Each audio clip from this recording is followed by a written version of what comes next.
शहर से कुछ मील दूर एक पुराना पुल था जिसे लोग खूनी पुल के नाम से जानते थे। इस पुल के बारे में कहा जाता था कि रात के समय वहां अजीब अजीब आवाजें आती हैं और कई लोगों ने वहां डरावने साये देखे हैं। एक दिन अली नाम का एक नौजवान जो बहादुर और निडर था ने अपने दोस्तों के साथ शर्त लगाई कि वह रात में इस पुल पर जाकर वहां की सच्चाई का पता लगाएगा।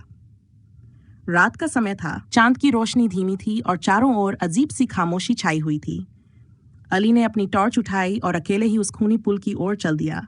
जब वह पुल के पास पहुंचा तो उसे ऐसा महसूस हुआ जैसे कोई उसे देख रहा हो, लेकिन उसने अपनी हिम्मत जुटाई और पुल पर कदम रखा।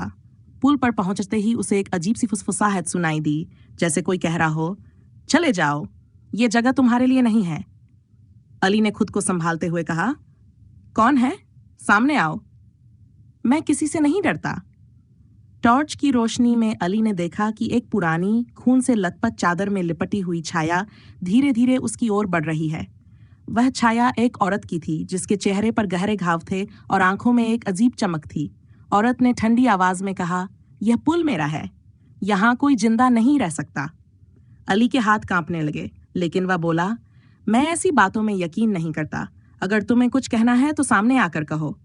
औरत ने एक खौफनाक ठहाका लगाया और अचानक हवा का एक तेज झोंका आया और चारों ओर अंधेरा छा गया।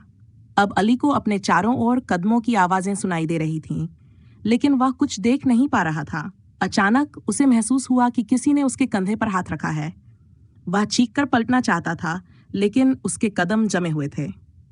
वह साया अब उसके बिल्कुल पास था और एक ठंडी कांपती आवाज में बोला, तुमने मेरी नींद खराब की है, अब तुम्हें यहाँ रहना होगा। अली ने पूरी ताकत से चीख मारी और दौड़ने की कोशिश की। खुद को संभालते हुए पुल से नीचे उतरने लगा। जब वह पुल से बाहर आया तो उसने पीछे मुड़कर देखा। वह साया अभी पुल पर खड़ा था और उसे घूर रहा था। अली किसी तरह गांव पहुंचा और सीधा अपने दोस्तों के पास गया। उसका चेहरा पीला पड़ चुका था और जुबान लड़खड़ा रही थी। वो पुल सच में खूनी है? अली ने हांफते हुए कहा, वहां कुछ है जो हमें वहां नहीं चाहता। उस घटना के बाद अली कभी उस पुल की तरफ नहीं गया और गांव के लोगों ने भी उस जगह को हमेशा के लिए छोड़ दिया। उस दिन के बाद खूनी पुल की कहानी और भी डरावनी हो गई और लोग उसके पास जाने से भी डरने लगे।